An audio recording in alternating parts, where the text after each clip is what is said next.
comments. And also, welcome to members only chat. Now, you might see this, it's actually gone down. It actually got really big the other day, and I'll talk about that in a minute. But for those of you that are here, hi and welcome. I am your host, Professor Tuck. If you are a member, because this is going to be members only chat, there's a reason why I did this. And I want to explain it so that you guys understand what's going on, because apparently there's a lot of confusion, and I want to make sure to get that confusion taken care of. Okay, so the other day, last Friday, my chat got out of control. My moderators were the problem. They were the ones that went and did all that stuff. So what I did is I pushed them out. And I said, okay, because that was too much for me at one point in time. I was dealing with other stuff, and that was just more compounded stress than what I needed. I come here not to be stressed out, just like you guys come here to not to be stressed out. I come here to not be stressed out. But when my chat starts stressing me out, my moderators aren't doing their job. What's up, Edward? Nice to see you, buddy. When my moderators aren't doing their job, I've got to figure out an alternative. So what I said was that temporarily I was going to put chat behind the members only paywall. Now, it was supposed to be temporary. The reason why I said it was temporary, and I even explained this in the live chat, but apparently people don't listen. They only hear what they want to hear. What I said is, one, that it was going to be temporary. Two, I was looking for new moderators, and three, I needed to be able to have a buffer between me and you guys, because I don't need the drama from chat. I don't need all that stuff. I've got enough going on in the background right now. It's already stressful enough. I don't need to add any more. So so I did that, and then what do I do? What do I see? I start seeing nasty comments from people. So instead of making this something that is temporary, um, I want to say thank you to Stephanie and to Homeless Entrepreneur, because those have been the two biggest cheerleaders telling me to stand up for myself as far as like the business side of what I'm doing, because they have more of an understanding of the business side. You guys are the viewers. You guys have the viewer side. And I also got to say thank you to Clyde and to Joanna for being there for me this last week. It meant a lot. It kept me stabler than I would have been if I didn't have that support system. So for those of you that have been the inspiration behind all of this, I want to say thank you very much. I would have never stood up for myself if I didn't have people being my cheerleader in the background. So again, thank you very much. And you too, Edward. I appreciate some of your messages in the background. Okay. So yes, this is gonna be a permanent thing. And because if people are going to act like that, so what is $2.99? Let's just be honest. What is $2.99? That's not gonna make me rich. YouTube takes $1 off that. So what? I get $2.05. And what? That'll go buy me a Snickers bar. Wow, I'm getting rich. To hear the comments and to people treat me like I'm greedy, this has been part of the problem that I've had with this channel since the beginning, which is anytime, because what I'm bringing to the table is value. I've been upfront with you guys from the beginning that what I'm doing here is meant to help those of you that are going to be dispossessed. I've been talking about it for over 2 years, and in that 2 year period of time, I have talked about the Great Dispossession. I have talked about civil unrest. I've talked about uh, global cataclysms. And should you have to leave your home, this is how you live. This is the things that you can do. If you paid attention, you've learned some actionable intelligence. It's something that's there to help you. And that was the mission. That's where I started at. That's where I wanted to be. And anytime I tried to at least get some sort of compensation for the knowledge in which I have, because I live by a philosophy, knowledge is free, time is money. The knowledge, you can go read it in a book, but it's going to take you time. Or I've already spent the time and you can pick my brain. So therefore, that is value, because in the modern world, time is money. That's just the way it goes. Time is money. So I tried that, and anytime I did, I would get completely shamed by everybody within my community, whether it be people that I trusted, people that I thought were my friends, people that I thought had my best interest in mind. They didn't. No, they were too busy convincing me to just give everything away for free while I starve in a gutter, which that's not fair to anyone. Okay. So that's what this is. That's why everything's behind the membership wall. I've taken 5 minutes. I've explained it.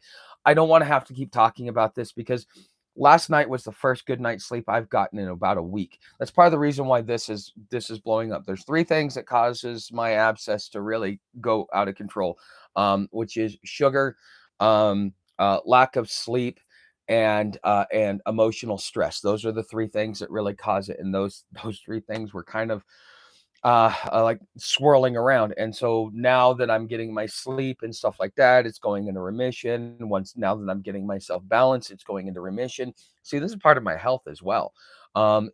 Until I can get this taken care of, which I've got plans for it. I've got all the wheels in motion. I've got all the people looking for the right things for me. I've got people ready to come down here to Lance and the stuff like that. Okay, so if you guys have any questions, you guys want to know what's going on, stuff like that. If you watch this week's Blueprint series, and here's the thing, with you guys being part of the live stream chat, this is your opportunity to get direct access to me because you guys are the serious ones that are taking this serious. So therefore, when you ask questions, feel free to ask questions. Um, I will say one thing though. There's two different ways because I know some people we all have issues. Okay, there is the here's my emotional problem type of response, or hey, how do you deal with this type of question? I am more likely to answer your question of how do I deal with this because if you tell me like if I get to hear the emotional stuff, what ends up happening is that causes me issues because now I have to relive some of my own stuff. And then from there, it just becomes what happened. It becomes what happened last Friday. And that is where it really takes its toll on me. I can answer your questions. I can tell you how to survive certain things, like how to get your mental health in order. And it's not just we're not talking about being crazy. Okay. Um, here in my I will say this to be YouTube friendly. I cannot. I have to be YouTube friendly. There the long form is where I get the most censorship. And a community post is where I get the least censorship. So therefore, I'm having to kind of skirt around and be very careful about the things I say and the things I do. So for those of you that are wondering, like, okay, this kind of sounds sugar coated, this is why. I've been paying a price for it for too long, and I'm going to have to if I want to survive in the system that's coming. I've got to learn to play ball because the time for being able to assert independence and dissent has gone. You must capitulate in some form or fashion. The thing is, you're early enough in the game right now that if you choose to, you could you could choose where your boundaries are and where they're not, because if you're able to take on just a small portion of the system without actually fully integrating yourself into it so that you can survive without completely compromising yourself, you're at that early stage. Because if you wait to carve out that little form of privacy, that little place where you can, like, sit there and have your own peace of mind, you need to start doing that now, because in 1 to 2 years that won't be available. Okay. Thank you, Edward. I much appreciate it, by the way. So in my travels, um just over the 2 year period of time, okay, I had to deal with two predators. We're not talking about people that wanted to take my life. We're talking about people that wanted to violate me, and these were not females. Otherwise, my opinion is, unless she's ugly, it's always willing. um but that's just my opinion. Okay. But the thing is, no, these were male predators that were going after males. And I had to not only be able to spot them, see them, and be able to maneuver myself away from them. And that's just the last 2 years. I've been off and on the streets for 25 years. How many times do you think I go through something like that? um, I have come across former spies, whether they be military or alphabet agencies. I've come across an Air Force spy. I'm telling you, that guy, phew, wow, was something else. It was something else. So I ended up having to go toe to toe, not physically, mentally. And see, here's the thing: most of the people that are going to be predators, they're not going to come after you physically. So if you're strapped up, that means absolutely nothing, because they're going to disarm your mind. So therefore completely disarming you. They're going to befriend you. They're going to do all kinds of different things to pretend like they're your friend, but they're not really your friend. What they're there is they're using their influence as a way to be able to push and control you. Same thing that social media is doing right now. It's using its influence to be able to push you in the directions it wants you to make sure that you have the information it wants you to make sure that you think the way it wants you to, because it's shaping the information that you get. So therefore, you get to see and think based upon the information, because we as humans, we make our reasoning decisions based upon deductive reasoning. We've got facts, we've got our life experience, and then we combine them together to come to a conclusion. But if the facts are skewed, the information is not true, correct, and complete, then you're not able to make a proper reasoned decision. And this is really where it starts getting dangerous. This is why you have to have this up here stronger than anything else. The biggest the Forget about being physically strong.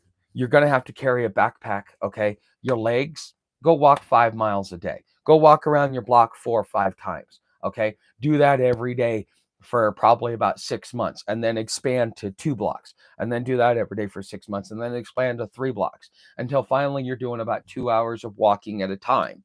And so therefore you're conditioning your body, because when you're walking long forms of time, it's your feet that are going to be the ones that is the biggest problem. The reason why it's your biggest problem is because all of that weight, all of that pressure goes on there. It messes with your feet. So because of some of the stuff I do, sometimes I hyperextend my ligaments because I put too much pressure on certain things, because I've been carrying a pack for long periods of time. And so that's going to be something once you get off of the trail or whatever it is that you're doing. This is something that you're going to have to think about, is your feet. Okay. But when it comes to um your ability to function, I mean, the most physical exercise you've got to do is you've got to learn how to walk, and walk long distance, to be able to walk 2 hours at a time, to be able to put a hop step in it. Because here's the thing: start carrying a backpack with maybe like 50 pounds on it, walk around the block. Your time's going to slow, but do that for like 6 months. Take that pack off. All of a sudden, your speed increases. When I first started off, I was doing anywhere between 2 miles to 2.5 miles an hour. By the time I got off trail, I was doing about 3.5 miles an hour on flat ground. And when I was going up a hill, I would drop down to about 3 to 2.5 miles an hour. Now, here's another thing that I learned being on trail and being able to do a lot of this stuff, especially if you're going to travel or if you're thinking I'm going to bug out. Um, is that one of the things that you're fuck, I forgot it. It happens. So my brain, sometimes it's part of dealing with brain damage, is I forget where I was going. But just when you're doing all of that, you need to understand that you're going to improve over time, that you just need to condition your body. I would recommend, for those of you, I've been asked, should you be fat or skinny? Should you be in shape or out of shape? You should be in shape, but you should have at least 20 to 30 extra pounds on you, because when you get into that lifestyle, look, making sure that Sam was fed, I lost 50 pounds just because of that. Just to make sure that she was getting enough food, because of the amount of miles and the amount of distance, to make sure. You may have to ration yourself out. You may come up short on calories, short on nutrition, and that is going to play into your long-term overall health as you're on the road doing your journey. And so therefore, it is going. Okay, I know where I was going to go. So 2.5 miles to 3.5 miles an hour. What kind of a difference does that make? Because some people, they really try and push themselves. Unless you're doing long distance and long hours, that doesn't make a difference. Okay. A half a mile an hour is not going to make a difference on where you're getting. Okay. It might take an extra 45 minutes, an extra hour, but your body is going to be in much better shape than if you were trying to push it up to that 3, 4, 5 mile an hour mark, because you think that speed will get you there quicker. The thing is, if you're spending the same amount of energy, but the quickness in which that battery gets drained tells you how your body is going to recover and how your body's going to react. So by going by going just a half a mile an hour slower and taking a little bit of extra time, your feet will feel better, your back will feel better. Taking an extra break here and there will feel a little bit better.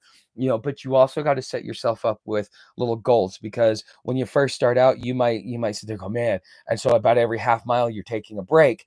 Instead, you should set yourself up of every 2 hours, I'm going to take a break. That's why I said make your round around the block 2 hours. Therefore, you walk 2 hours, you take a 30-minute break. You walk 2 hours, you take a 30-minute break. You walk 2 hours, you take a 30-minute break until you get to your destination or to a reasonable campsite. But by the time I've taken my second break of the day, I'm starting to look for a campsite. I'm starting to look for things like that, because it may take a couple of hours to find a campsite. So you don't want to just like, oh, okay, I've done it 3 times, time to, set up camp, and you're looking around and you're in the middle of a freaking city. It doesn't work. Start looking for campsites, start understanding where you're going, because sometimes you might need to stop short. Sometimes you may need to push yourself to get to the other side of the city. Need to build your body and mind up slowly. Yeah, it's not something like because I have a hyperactive adrenal gland. I have to walk a minimum of 10 miles a day just to keep from wanting to run out of my skin. Now, with all the walking I've done, I can do it like a walk into town. Like if I could walk into town and get a ride back, that would give me just enough energy burn to be able to, um, get rid of the adrenaline, but not enough to completely drain my battery. So when I get home, I can get back to work, because it's like a 10-mile round trip. Mm. So, anyways, we've been going for a while, stuff like that. I'm glad that you guys are here. I appreciate you. You guys are highly welcome, and I invite more of you to become members. That way, if you want to interact with chat, if you have questions, if you want to be a lurker, great. And here's another thing about the memberships: it only affects the chat. I mean, the videos are pre-released behind the membership wall to begin with. I don't understand. Okay, I'm actually adding value to that instead of taking value away. Now, those that were getting it for free aren't getting value, because all of a sudden they're like, "Oh, I have to pay to play." Well, you know what? The whole world is that way. Um, there are very few places that you can go in this world that you can actually get a reason. You still have to pay to play, but the costs are reasonable. That's why I go through like Stephanie at Open Air Properties, is because you could sit there and complain, oh, $8,000 an acre. Dude, that's a good deal. That's a good deal. How much are you going to pay for a pre-done house, prefabricated house, and then the yard, and then you got to worry about the neighborhood? I'm out here in the middle of nowhere. I get to choose my own neighborhood. I get to create my own neighborhood. I'm the foundation of this block. So now it gets to be my thing. So, you know, I think that Stephanie has the best, most reasonable prices.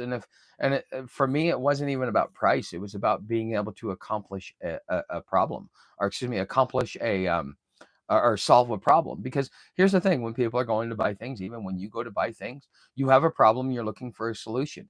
And if you've got someone that can solve that problem and do it for you, and like under promise and over deliver, then that's the type of people you want. And Stephanie's one of those people. So you should go out and check out openairproperties.net. If you decide you want to get a piece of property, be sure to use the promo code Friar Tuck to get $50 off of your deposit. Okay, because it's going to cost you like $350 to get into it, and then most of the land it's usually runs about $200 an acre. Now she has a special price, and this is in effect until tonight, when we go live during our 8 o'clock live stream. And this is another thing that got frustrated, because Friday, I worked really hard with Stephanie to be able to get a special deal that is just for you guys, my audience, something that she doesn't normally do. I talked to her about it. She's pretty easy going about it. I didn't have to like, oh, but, or anything else like that. Like, she's pretty acclimated. She wants to, she knows that I want to help her get more property. I'm thinking more and more about moving. Miss Stephanie is a good lady. Yes, she is. She's an amazing lady. You know, I did 30 minutes worth of work. I told her she didn't even have to pay me. It was just my commitment to the community, me doing my part. There was no reason for it. And I kind of, after getting to know what was going on, I kind of felt bad about the situation. And I was like, no, I don't want to be. She still paid me anyways because she's an honest individual. She's always going to be fair with you. That's why I like her. That's why I get along with her. Because the number one thing for me in life, especially with everything that I've experienced, be an asshole, but be fair. Okay. I've had people tell me you're an asshole, but you're fair. And you want to know what? That's kept me safer in my life than being liked. I'm not here to be liked. I'm here to be fair. And because I'm fair with everybody, I gain respect. The knowledge I have is valuable and important. And within the homeless community, the way it works is that the way that it works within the homeless community, you don't have to like the guy. Most you'll hear, you'll see some guy, he hangs out with somebody all the time, and then he goes and talks so much. I hate that guy. I can't stand him. Why does he keep hanging around him? Because there's something, they get along enough to be able to coexist for mutual benefit. And so therefore you don't have to like somebody to work with them. And that's a lesson you'll learn you'll learn in homelessness if you ever go down that road. Okay. But anyways, I sat back and I talked to her. I said, you know what, Stephanie, because I went and I did a video on the 3 acres. So she's got 3 acres right next to each other, pristine, perfect. You're about a block and a half from me. Um, but normally what she does is she sells her acres one by one. She doesn't sell them as a bundle. And I was like, well, those are three. Somebody that actually wants to build a homestead and build out, they're going to actually have an opportunity to be able to build something out there. And they're going to have 3 acres versus 1 acre. And 1 acre is fine, but 3 acres is better. Always more is always better sometimes. And this is one of those, like 3 to 5 acres, perfect. So normally it would be a $249 doc fee plus $100 down deposit. Okay. Um, because she would sell them one by one. But what I had asked her to do as a special thank you to you, the audience, was to bundle them together. Because the thing is if somebody were able to get all 3 acres, that would kind of help her move more property, one, but two, it would give somebody a lot bigger piece of land to be able to operate off of. Because as homesteaders, especially as a community, the average homesteader's looking for around 3 to 5 acres. So what I asked her to do was just to combine it all into one, and let's focus on payment. So the price is not going to drop. It's 24,000 for 3 acres at 8,000 an acre. That's pretty damn good in my opinion, especially out here with the way prices are starting to get jacked up. 8,000 in about 6 months will probably be about 1/3. Your value should increase over probably the next 6 months to a year by somewhere around a third, in my opinion. I may be wrong. Okay. But just in that alone, so 8,000 is a steal right now in this area if you want to get in here. And so 24,000 for all 3 pieces of land. But instead of paying 1,050 because she's selling them one by one, she's combining it, so you get one doc fee of 249 plus the $100 deposit, and that covers all three pieces of land. But instead of being $600 a month, because it would be $200 an acre, she has agreed to extend the contract and cut your payments in half. So instead of being out of it, and let's say, like, I think the contracts are usually about 3 years, 3 or 4 years. So instead of being out of it instead of being out of it in 3 or 4 years, she's going to carry the note for 6 or 7 years, okay, or something along those lines. It's a fantastic and amazing deal. But at 5 o'clock tonight, that's when that goes away. Okay, at 5 o'clock tonight, that she comes out because every week I've asked her, because sometimes I know she runs specials. I want to see if we can push this for another week. Don't know if we're going to be able to do it. Because I really, the way that everything went sideways Friday is it really took away from that message and from that deal. And I think that a lot of people didn't get what I felt that they were entitled to, which is, I was able to talk about it. Those that watched it post live stream were probably, they didn't get to see all the drama. So those are the people that got to really, see the full offer, but this is an amazing offer. You're never gonna to get something like that, and to have somebody that's going to work with you, and she wants to help you, the community. She wants you guys all to have a piece of land as well.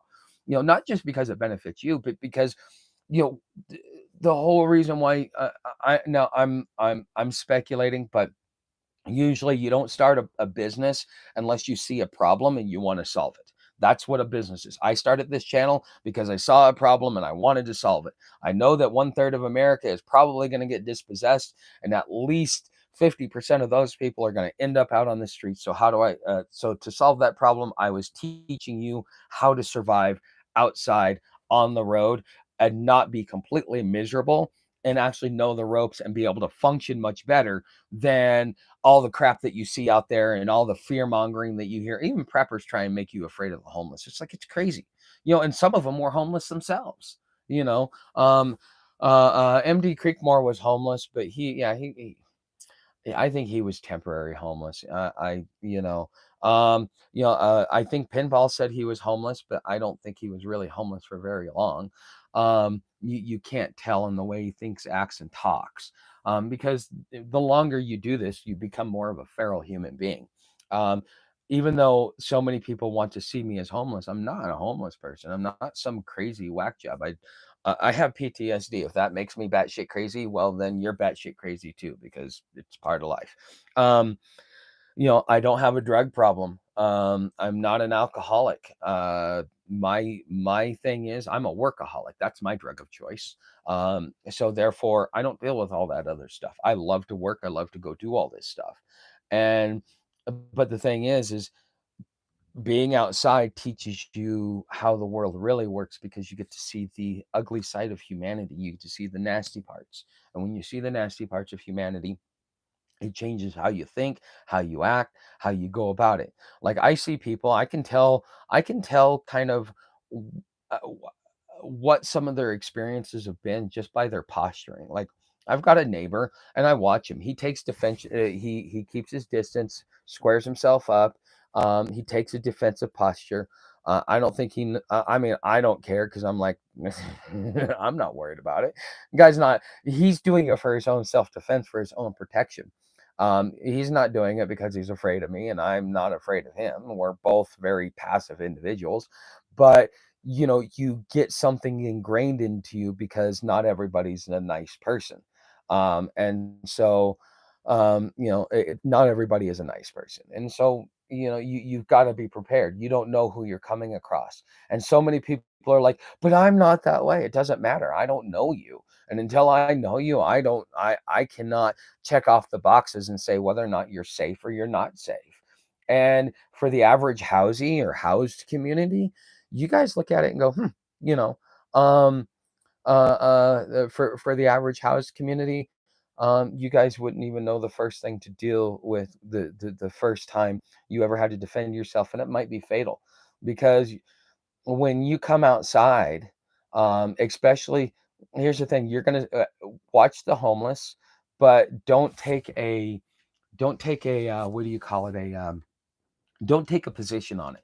Be observant, because the more aggressive the homeless get, that means that resources are tightening up, because we get the bottom. And when they stop dropping food down to the bottom, then that ring, keeps gets wiped out, and then the next ring, and then the next ring, and then the next ring. Okay.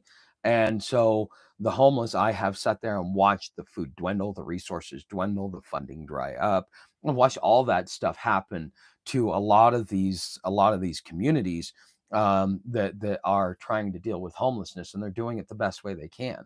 The smaller ones are the ones that I don't think that any not-for-profit should be allowed to move outside of its community. It should be there for the benefit of its community and should not be allowed to operate national. That's why you have problems with organizations like Coalition for the Homeless, or Coalition to End Homelessness, which is probably a spinoff of them. And it's just nothing more than a money laundering thing. Speaking of, okay, speaking of, uh, no, I'll leave that alone.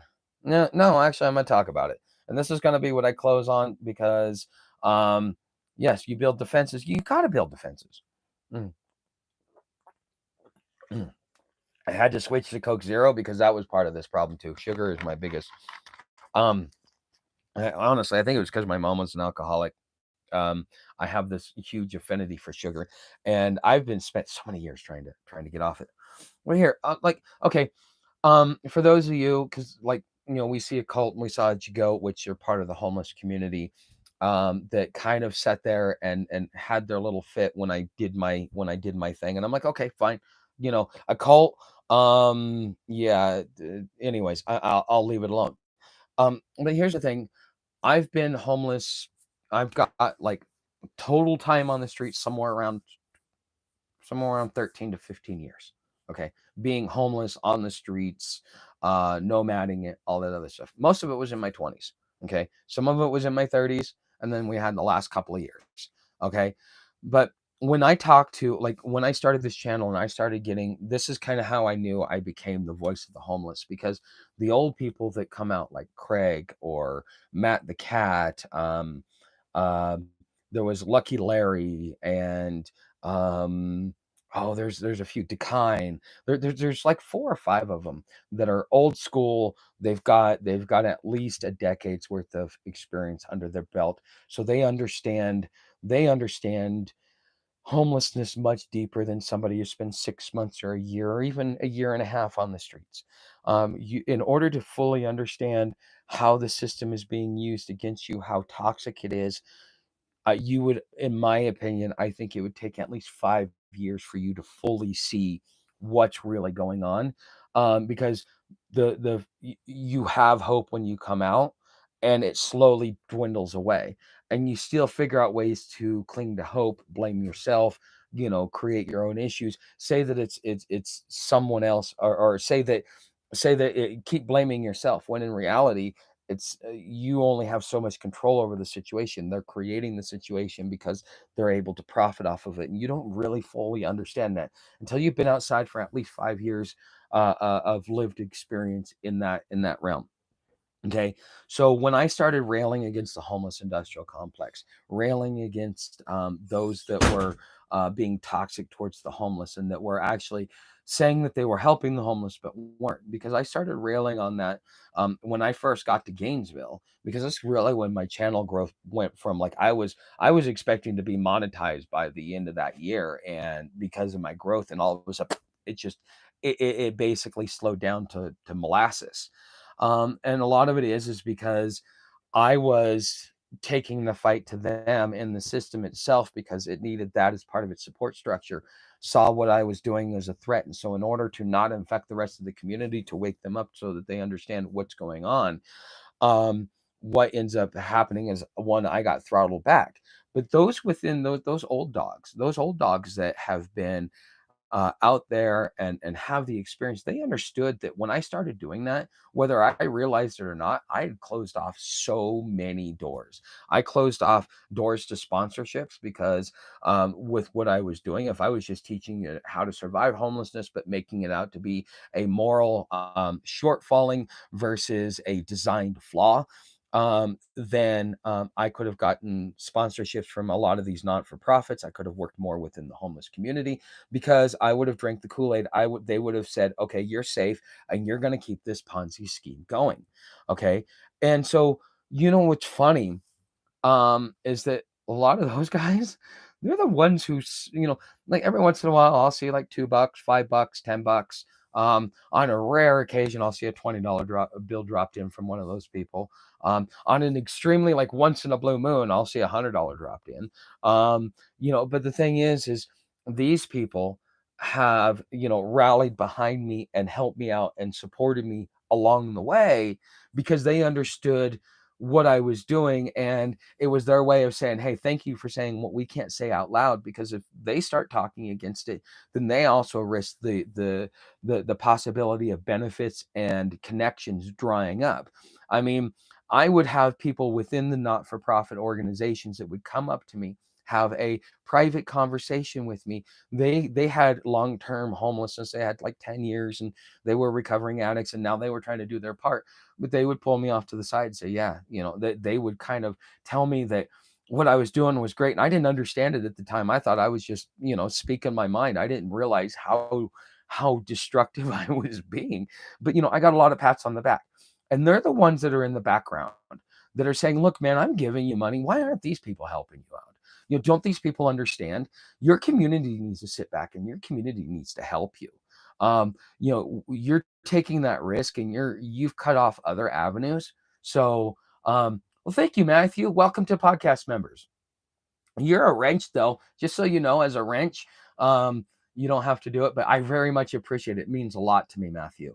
But anyways, it's it's that whole thing where they're just sitting back and going like, we're helping out. Why is nobody rallying around you? And I have allowed myself through the audience, because when I built my janitorial business, one of the things that was the most important part of my success was being customer centric. I tried to do that with the viewers, but the viewers are just like, you got like hundreds of people pulling you in so many different directions, and you need to figure out your own direction and then just drag those people in. And so, um, I finally got to a point where I'm like, okay, I want to be customer centric, but I need to draw some boundaries with that. And that much is what I really, really appreciate, is those boundaries. Those boundaries are not only going to make sure that I survive, because I'm not talking about some of the stuff that's really going on, like the struggles I'm really having, um, and stuff like that. What made me comfortable to come off the streets was a specific income level. When I came off the streets, and this is something that Homeless Entrepreneur had to really get me to wrap my head around, because he's like, dude, this happens to everybody. Because what happens is people go, oh, you're homeless. I want to feel good. Here's some money. I want to help you get off the streets. Because there were so many people saying, Tuck, you need to get off the streets. Tuck, you need to get off the streets. Oh man, you're so smart. You need to get off the streets. But as soon as you get off the streets, they're like, oh, you get off the streets, I don't have to help you anymore. And so therefore, most people, according to Homeless Entrepreneur, especially if it's the community that's kind of, being there to be their resource while they get back up on their feet, because you can't get a job without a place, and you can't get a place without a job. So sometimes you need a place so you can get a job, but all of a sudden they get you in a place. Now you got to go out and look for a job. And well, all that funding dried up, because they're like, hey, we gave you a place, we paid you first month's rent. You got to figure it out yourself. It takes 3 weeks to get your first check. Think about it that way. How long is it going to take you to find a job? So it might be 6 weeks to 2 months before you see your first real pay. Okay. But the thing is, he explained this to me, and it's been very hard for me to deal with, because for me it shattered my illusion that that I have framed about people, which is people will rally behind not only the underdog but the guy that's doing the right thing. I have learned in all of my years being homeless that you will, if you do the right thing, you will have more doors and more opportunities opened up to you than if you do whatever is necessary to survive. Sometimes you've got to put your survival on hold in order to do the right thing, in order to survive. And I thought by doing that, that I would be able to be successful here on YouTube. No, no, no, because we've all been conditioned and we've all been ingrained, and there's nothing that I can do about it. I am just one man who, hopefully, I help you change your inner dialogue. Hopefully, I help you start questioning things, looking around, open your eyes, let you see that there are flaws in the system, that is as perfect as we think it is. It's not as perfect. And in some instances, it's very harmful and detrimental to society as a whole. And those are things that we need to be aware of. Now, if there were a lot more people that were talking about it, we could have something that would go in the right direction, but we don't. The reason why, and it's because we've been conditioned that way. Okay. So this is the message that I'm going to leave you with. If you think $2.99 is going to makes me greedy, you're probably not the type of person that should be hanging around. If you look at $2.99 and you go, okay, but I'm not going to pay it, or okay, but I don't have it. Uh, those are the people that I want to stick around. You talk about, I had somebody make a comment, oh, I don't want to be part of my own movement. This guy, because I know who he is, this guy is part of the Meyer community, is just like I am. Billy Meyer's a movement. So to say you don't want to be a part of a movement, what's up, Matthew? To say that you don't want to be part of a movement means that you don't even want to be part of the Meyer community, because that itself is a movement. A movement is something you take every morning when you go sit on your throne. You know, if that's okay. I mean, if you're willing to take a daily movement, why can't you join a movement? You know, I'm trying to make funnies of it. But anyway, so Swagster Geek, I love you, man. I hope that you didn't misunderstand it. I think that some people misunderstood what I was saying. What I'm saying is that there are people that are tire kickers and time wasters that are sucking my energy from the people that actually mean something. The people that are the people that are actually serious about what I'm doing, that see the risks that I took. Because for 2 months I stood up here and I said, look, I got two choices. Either you guys sponsor me, therefore I can keep saying what I'm saying and not worry about repercussions, or I let the system sponsor me and therefore I have to capitulate. I gave it 2 months. I talked about it all the time. And instead of people rallying behind me, I got called a beggar. I got, called a bunch of other names behind the scenes. And that bugs me. Okay. So those of you guys that are here, I really, really, really, really, really appreciate you. I hope I haven't jaded you. I just need to get the dead weight, the people that are not being a productive part of of what it is that I'm trying to create, which is a knowledge base for the average man to survive what is coming. There's some stuff that I'm going to put out that is going to be free, that is going to help you navigate the system. But if you want more in-depth knowledge, if you want it unfiltered and you want to know what I really think, you're going to have to come over to Patreon. There is a monthly raffle that I do. So next Saturday is the 31st. So if you are a Patreon member, you're part of the digital homesteading or above tier, you next Saturday we do our monthly Q&A live stream for the digital homesteaders, where we talk about the real problems with homesteading and the business side of it. Because I had somebody tell me that the biggest problem that homesteaders face when in losing their property is it's an economics issue.